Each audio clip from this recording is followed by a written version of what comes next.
Allie with Potomac Beads. Join me in doing this nice, simple, single row square stitch chain, which can be used for a wrap bracelet, a necklace, or pretty much anything in between. Gather up some supplies and join me in making this lovely design by Jenni. So square stitch is a nice, simple design to learn to help end bracelets or necklaces, and Jenni took it and decided to do a nice single row here. She had a little bit of an issue that the 6mm rounds were not sitting quite centered, putting some beads around the edge, and then we settled on using some 2-hole beads to really make them shine. If you're unfamiliar with square stitch, you're going to learn now. I have a stop bead that I'm putting onto the bottom of my 0.006 wildfire beading thread. If you're making the full necklace, you're probably going to want about 8 feet of thread.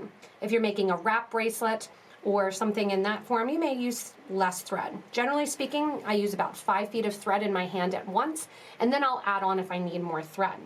I'm adding this stop bead here, going back up through the bead 1 and 2 times. If you're planning on putting your clasp on the end, make sure to leave about 10 or so inches prior to that stop bead so you can go back and add the clasp. To begin this square stitch, we're using 8 O's in the Duarcoat Galvanized Champagne color, and we're going to let them drop down next to our stop bead. I want you to come back from the stop bead and sew away from it through the first 2 beads. So you can see there the stop bead, we're going up, and we're coming out between beads 2 and 3.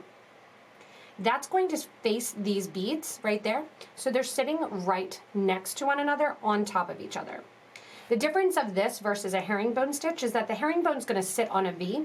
If you see here in the design, they're going to line up nice and even right along the center of the piece. I'm going to add 2 more 8O seed beads. So down through 1 bead on the other side. So you're coming up the left side, I'm sewing down 1 bead on the right side after adding 2 beads to my needle. Take your thread and your needle then back to the left side and go up through the last 2 beads. The 1 bead that sits next to the bead your thread is currently coming out of, and then the first bead that you just added when you added 2. Coming out again on the left side, add 2 beads, sew down through the bead on the right, give a nice tight pull so they sit similar. Go back over to the left and sew back up through the last 2 beads. Now I prefer when I'm working with it to switch it in my hand. I like to sew away from me. So I'm going to start with my bead, my thread coming out the right side. Sew down on the left to put those 2 beads in place. Then I go over to the right and go up through the 2 right beads. So it doesn't matter if you're left-handed or right-handed, this is a nice easy one to do. I'm going to continue for a pattern working with my RounTrio beads that I have both the Pastel Petrol, the Pastel Bordeaux, and the white teal luster that I'm going to add into the design to make it a long necklace or a wrap. Right now I have 1, 2, 3, 4, 5 rows. I'm going to do another 1, 2, 6 rows, and then you can see that I turn it in my hand as I'm working with it. It makes it faster. Whatever techniques and way that you feel comfortable is the way that you want to do this. Just make sure you're adding 2 beads, sewing down 1 bead on the opposite side of where your thread is coming out, and then back up through 2 beads. You will see the thread going through and arching from 1 bead to the other here. See that thread right there in the middle. If you use a different color, like a green thread, you sometimes will see it even less than the white thread. For our design, we're going to continue using white, so that way when we use our silver seed beads, you're not going to see them as much. After 9 rows of my square stitch here, and this is a single row of square stitch that we're working on, I want you to put onto your thread and needle 1 11/0 seed bead, 1 of your RounTrio beads. The RounTrios are a 6mm 3-hole bead. We're just going to be going into holes number 1 and 3. After that, add 1 11, 2 8s, and 1 11. We're going to flip the thread right away, coming out of hole number 1 at the top, and we're going to go through hole number 3 towards the bottom. Coming out the bottom, add 1 more 11/0. Sew down through your first bead there, right underneath. skip over to the right side or the left side, go through the 8-0, the 11, the 8-0, and out. Basically rounding that out, you put that nice round trio bead right in the center. Add your next 2 8s and proceed with the pattern. Going down 1 on the right side and then sewing up those 2 on the left. The 11-0s are just there for a nice decorative effect. You don't have to have them. You could go right into your round trio. From here, for my pattern, I'm going to continue on with an additional 9 more rows, and then I'm going to go in and show you how we add the seed beads around the outer edge if you want to add a little bit more to the design and a little bit more to the look. I was honestly torn which way to do, so I decided that we're going to show both. If you're doing a wrap bracelet where you want it to wrap around your wrist multiple times, you may want to change up the spacing, and the length between the herringbone and the bead is up to you.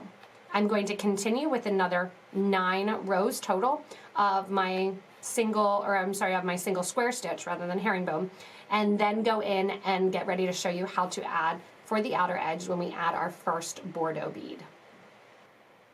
So I have my first Bordeaux bead on here, and you can see I'm actually adding it to my long chain of them that I already have done. And I've added on my 11, my round trio, 11, 2 8s, another 11. I'm coming back through hole number 3 on the round trio, adding in an 11, just like we did previously, going down through the 8 that sits right below that. And then as I come up, rather than going through the 8 and the 11 and then through the round trio, I want you to come out right after the 11. Fitting perfectly on the side is going to be 4 of your 11-0 seed beads, and I'm using these in a Crystal Lab full color. I'm going to flip it in my hand just so it's easier for me to work with. I'm going up through then the 11 and the 8 on the opposite side of the round trio. I'm going to go down through the 8 and the 11 towards the left-hand side here, flip it in my hand just so it's easier for me to work with, add 4 11-0s. If you're adding 8-0s around the side like Jenni did here, you're going to use 3 to do so. And you can see here in the 6-0, just regular Miyuki bead, how the seed beads help to bring it back to center. From here, we're going to go down through the 11-0, just like as if we were coming out at the start of adding our round trio. From here, go back through the 8, the 11, come on out, back up through that outer hole of the round trio, back through the 11, and back through the 8. From here, then we continue on, and I did a total of 3 rows of the square stitch. There's 1, going back up through 2 then, if it'll let me. Got my needle, I've got my needle bent in here.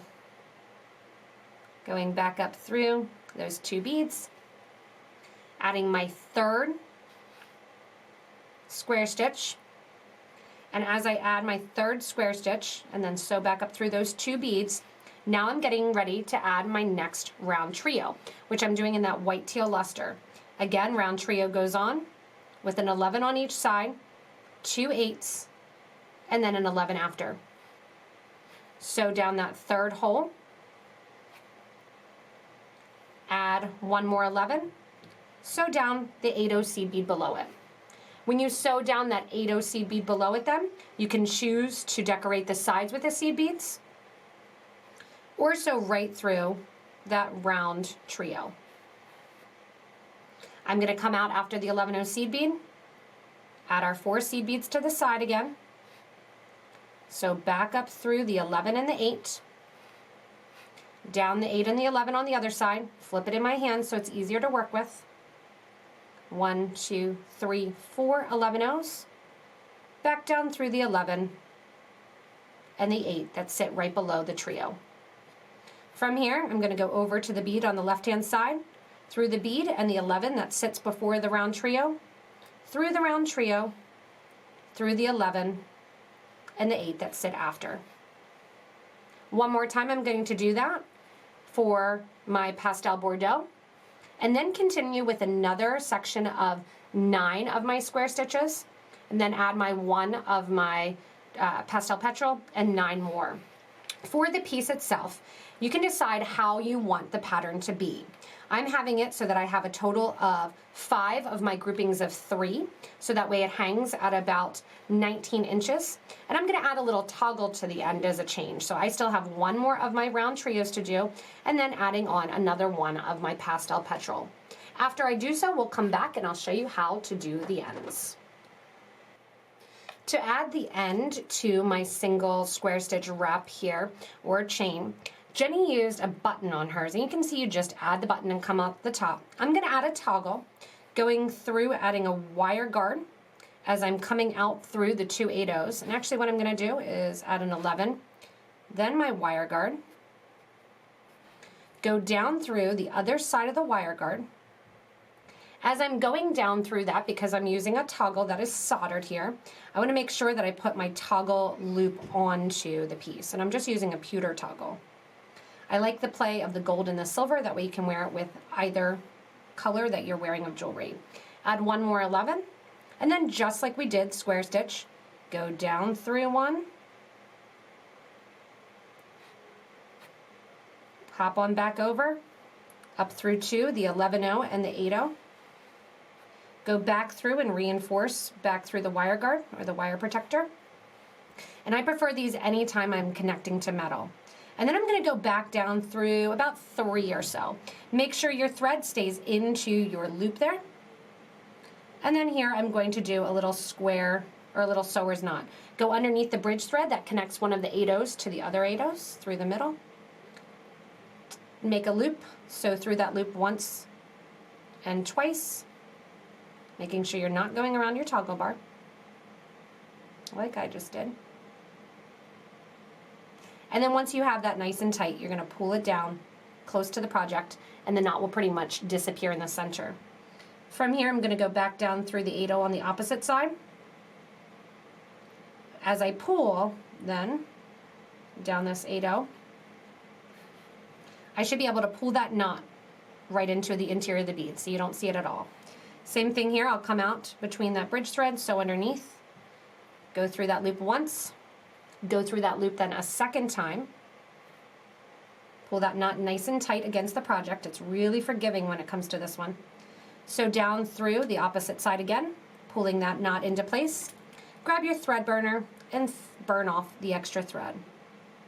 Making sure as you're doing it that you're only burning the thread and that you're not burning the thread that connects between the 2 beads. I'm going to do the exact same thing on the other side with my toggle loop. So taking off my stop bead here, going back and doing the toggle loop.